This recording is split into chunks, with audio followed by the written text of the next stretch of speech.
and hello, and welcome back to the Owen Sound River District podcast. I'm your host, Viveca Gravel, Community Development Coordinator for the City of Owen Sound and the River District, and I'm sitting here with my friend, Mayor Ian Boddy. How are you, Mayor Boddy? How are you? What a great day. It is a good day today, but don't timestamp this. Okay.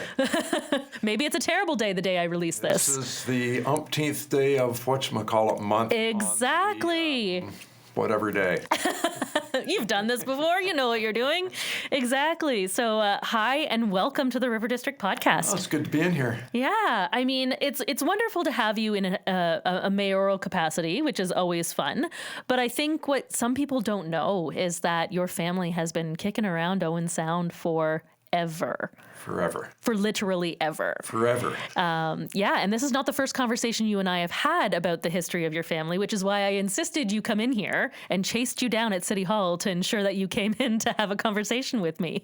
So I'm told on the gardener's side that they were like the 13th family that set up in some little hut about where City Hall is now in the 1850s. Oh my goodness. And walked out to clear their land out on the dairy line going back towards Bognor. But more so downtown, my grandfather had a butcher shop on 8th Street, on 10th Street.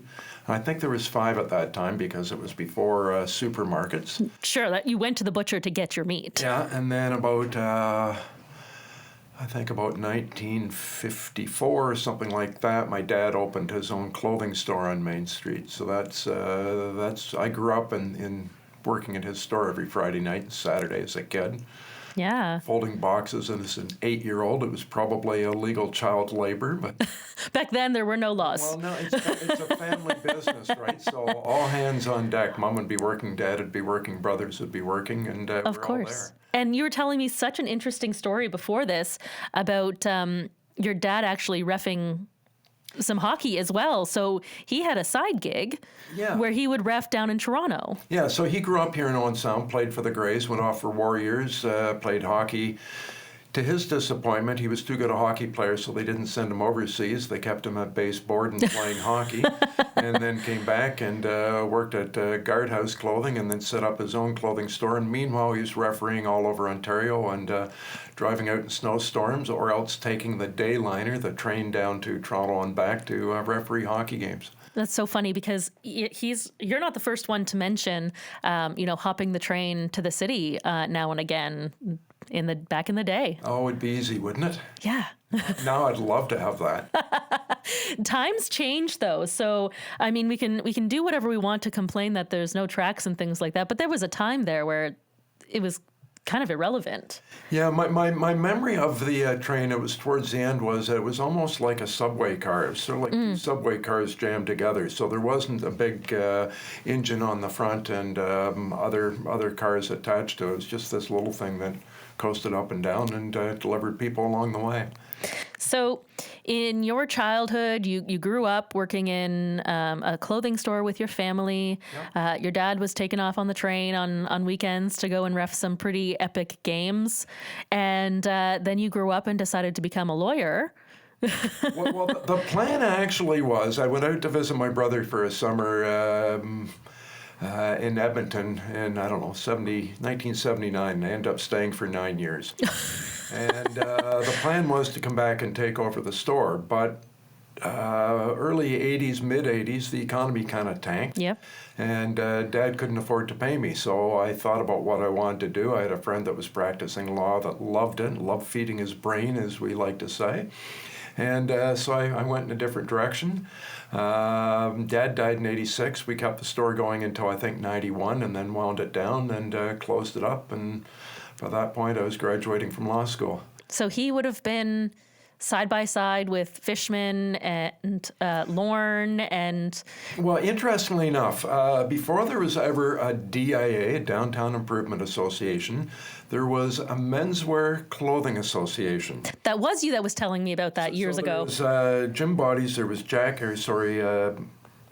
Bill Guardhouse's run by Jack. There was Owens, there was Fishman with Shoppers. There was Grafton's, there was the Squire Shop, there was Cornbloom's. And they'd all get together and decide when they're going to open. So at Christmas time, they'd be open for about 3 weeks, from 9 in the morning till 9 at night, 5 days a week, and shut her down on Saturdays at 6 or 5, and stay closed Sunday. And they decided if they're going to close on a Wednesday afternoon in the summers, they moved it to Monday afternoons one year. And then all the other businesses just followed what the menswear were doing. Well, and it's funny that you say that, because when you look at the history of downtown improvement areas, I believe the first one came in around 1972, maybe late 1972, and then Owen Sound had one as of 1973. Yep. So it sounds like it was an easy flip to kind of have somebody in the forefront kind of overlooking kind of what was happening in these downtown cores. Well, there was some controversy around that at the time, because all the businesses were doing what they're doing, and they're all aligned with these menswear that were sort of leading the way. Once you went to a DIA, then it was something like a fee that was 50% of what your business taxes were. So now you're taking a fee out of my pocket to give to City Hall to make decisions that I'm already making. I see. So there was some controversy at the time about it. I know they did a survey at the time. Oh, we're getting into the dirt here. I didn't know this is what this was going to turn into. So they did the survey sort of around November, December. Okay. From City Hall, when all the businesses were going crazy with business traffic. There probably would have been a Grey County Mall at the time. Yep. I think that's what it was called. Yep. But there wasn't, it was before Heritage Place, et cetera. So, and again, working 9 to 9, it was really busy. Now came the survey, and a lot of people just put it in the shelf with the bills that I'll get to them in January. Sure. So they didn't really get much of a return on the survey that they ran. Oh, that's funny. Yeah. So, okay, there might have been a little bit of controversy about the DIA coming in. I can tell you from kicking around City Hall that you never make a decision that everybody likes. No, definitely not. I've learned that as well. But we try to make as many people happy as possible in the greater good, right? Yeah, exactly. Absolutely. Well, the DIA is here now, Yeah. and now it's the River District. Exactly. So you've got to see the entire progression from the onslaught of the DIA, the men's group, Yep. to the DIA, to the River District, to it coming into City Hall, and now me. Well, and along there, the big dig, Yes. cleaning up Main Street and planting trees and some of those things. Along the way, there used to be a lot of neon signs that would stick out perpendicular from the building. And they wanted to have a more attractive Main Street, I think, probably in the 70s, and put all the signs flat against the building. And so there's been a lot of different And it's funny, come along. because now they say that you want those signs that stick out. Now, and who knows what's 5 years from now? We look back with nostalgia when you look at some of those postcards, right, with all the neon, but you could never see the next neon for the one that was right in front of you. Perhaps. No. I don't know what the thinking was, but there was sort of, we're going to clean this up and make it look more uniform, I think. Sure. Was the thinking. Sure. And I think there's always, those kinds of things that exist in the plans and all that kind of stuff. And 10 years from now, something else will be the new thing, and everybody will continue to change and continue to, get on board and make those developments and stuff. I mean, if you stay exactly where you are, you're not going to go anywhere. Yeah, we'd still be wearing bell bottoms. Hey, those are back in. Oh, Again, they've now been back in twice since I was a kid. so that's probably 3 for me. Exactly. So, and again, I just wanted to have you in here today because you do have such insight into the River District and growing up here, leaving, choosing to come back, opening your practice, and now your third term for mayor. Nobody can ever say that you don't have Owen Sound's best interest at heart, because I would imagine you plan on staying here. Oh, yeah, I'm not leaving now. No, you've got your roots in pretty deep. But tell us a little bit more about, you've got endless stories from when you were a kid and what Owen Sound looked like and how it's developed and how that's grown your love for the city and all of that kind of stuff. Tell me some more. Tell me all your stories, Mayor Boddy. Well, we're talking about trains, right? And, yeah. My dad's original store was about where the Rexall is, and it burned down in 70 or 71. And he's out of business for almost 8 months. And then went back in a couple doors from where Pizza is now. Okay. And so we're on the west side of Main Street between 9th Street and 10th Street. Okay. Is that kind of where, like, the new Bear Birch is and the new Sun Point? Just along there, yeah. Okay. A little further, a little closer to the corner. I can't think what's there right now. So up the back alley came the train. So there's train tracks that came all the way to 9th Street by where the Sydenham condo is. Mm-hmm. And they'd go back across a bridge that went on an angle across the harbor when they were moving train cars from the west side to the east side. I've walked across that bridge. So I have memories of the train coming up and down, and by my memory, it was almost daily, but I don't know if that's... it had to have been. That was a big part of downtown. Certainly the Santa Claus parades have always been huge. Yeah. How did the buildings rattle when they came past? Like, was it a Not those buildings. No, those buildings are not going anywhere. Those buildings downtown don't rattle. No, they're all pretty solid. Right? Yeah. They would have been built, forever ago, and with no plan to ever take them down. Triple bricked and. Oh yeah. Yeah, and then filled with concrete at certain times to change layouts and things like that. So yeah, they're not going anywhere. That's for sure. Yeah. So that's certainly one memory. I remember there used to be Orangeman's parades every summer that there would be hundreds of people. These parades would go on like for 4 hours. What is this? What is an Orangeman? Oh, that's a whole different topic for today. There's like Odd Fellows, and there's different lodges and different men's group. It was a men's group. Okay. That's the easiest. And they had a giant parade. They'd have a giant parade. I think they celebrated King William of Orange. I don't know. Now we're just making up history. No. You got to know your English history. Okay. Or Irish, Scottish history. Interesting. So it was something like the 14th of July. It was always a certain date in July. And these Orangemen would come in from these little groups all over Grey and Bruce, and it was a big thing at the time. Oh, okay. So the parades would go on forever. That's and what would they have in the parades? Just a lot of people marching? People walking. Okay. A guy on a horse. Sure. Dressed like King William of Orange. Sure. Other than that, I don't remember. But you do remember it being long. Orange lilies and ladies in white dresses. Interesting. Huh. I feel like they can make a Netflix show out of that. I don't think they want to. There's more history to that than I'm not getting into. I feel like I need to Google it and then to delete my browser history. Yeah. Hey, Owen Sound brings people in of all kinds. Yep. And times change, and we learn from that. Yep. Yeah. Oh, yeah, I remember, we used to have All-Star Wrestling would come to the arena when it was about where Metro is. And Haystack Calhoun or the Love Brothers would walk up and down Main Street to attract people and, scream and yell and put on scenes. And well, that sounds pretty fun. Yeah. Family fun for the whole for the whole family. Oh my goodness. Well, you've definitely had quite the life here in Owen Sound. Yeah. But it's always been a great family place. Yeah, certainly. Going back to Main Street at that time, it's still like Main Street now. Yeah.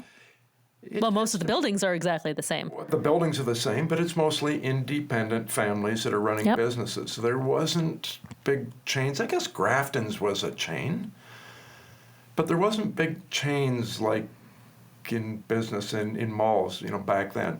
Okay. So you knew everybody in Main Street. You knew their kids. Yep.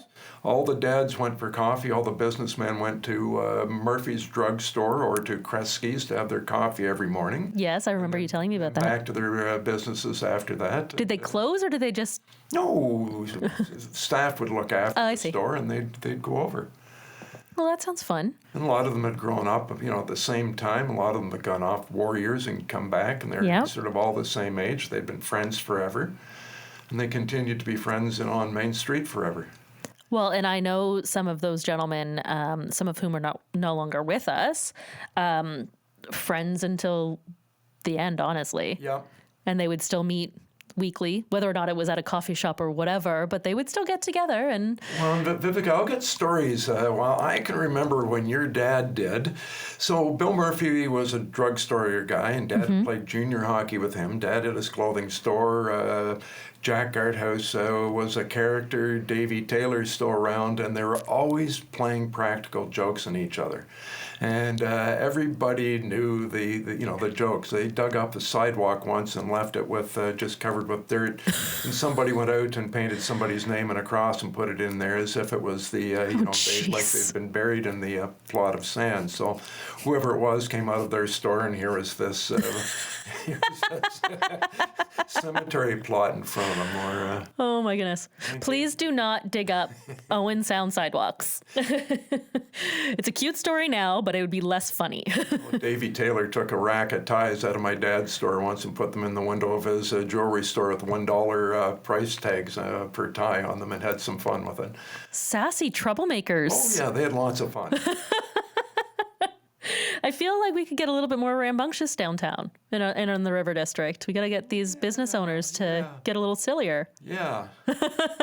Because it sounds like a good time. Yeah, but again, every Friday night, if it was quiet, every Friday night it wasn't quiet because everybody came downtown to the restaurants, had dinner, and then wandered around into their favorite stores, and downtown would be packed on a Friday night. Yeah, I've seen pictures, and it was definitely the place to be. Yep.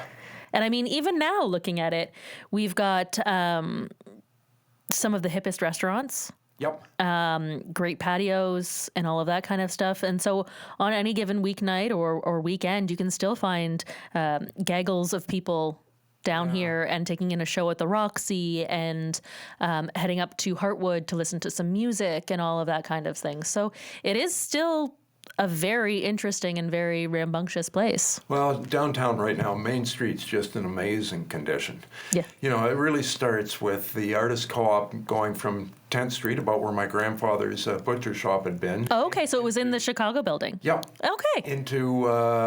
Into the old McKay Brothers building, and that's back in the 70s when they're building malls. They wanted to have anchors in each end, whether it be a Big Eaton's or a Bay or something like that.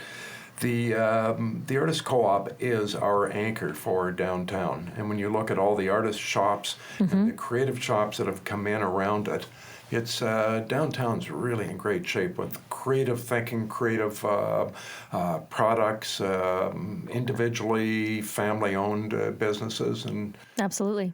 And I know that I can complete between the farmers market and all of the businesses in and around the River District. I can complete all of my shopping. Yep. It's not hard. Oh yeah, if you're gift shopping, you have to go to a wedding. Where do you start? Oh, well, that's easy. Downtown. Absolutely. And we all know that there's a place for this box store and that box store and whatnot. But I mean, there's so much heart and so much business ingenuity in our local entrepreneurs and all of that kind of stuff. So I feel very, very lucky to be part of the River District family and to be able to do things like record these podcasts and, kind of bring us into the future a little bit and help to share the stories of people like yourself who grew up in Owen Sound, decided to come back to Owen Sound, open a practice, and now third-term mayor. Third-term mayor. No big deal. It's pretty special to get elected once, Elected now 4 times is really special.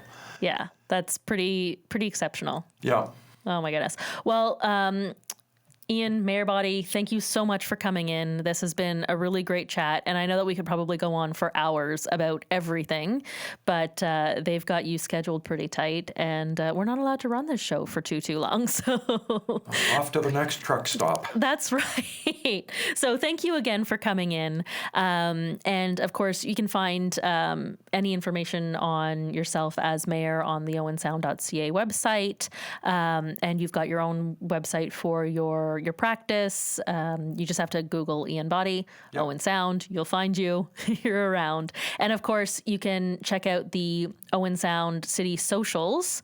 It's City of Owen Sound on Facebook, Owen Sound Tourism and Attractions on Facebook, City Owen Sound on Instagram, and of course you can find me, owensoundriverdistrict.ca website, and at River District OS on our socials. And thank you again so much for coming in. Great, thanks for having me. It was fun. Bye.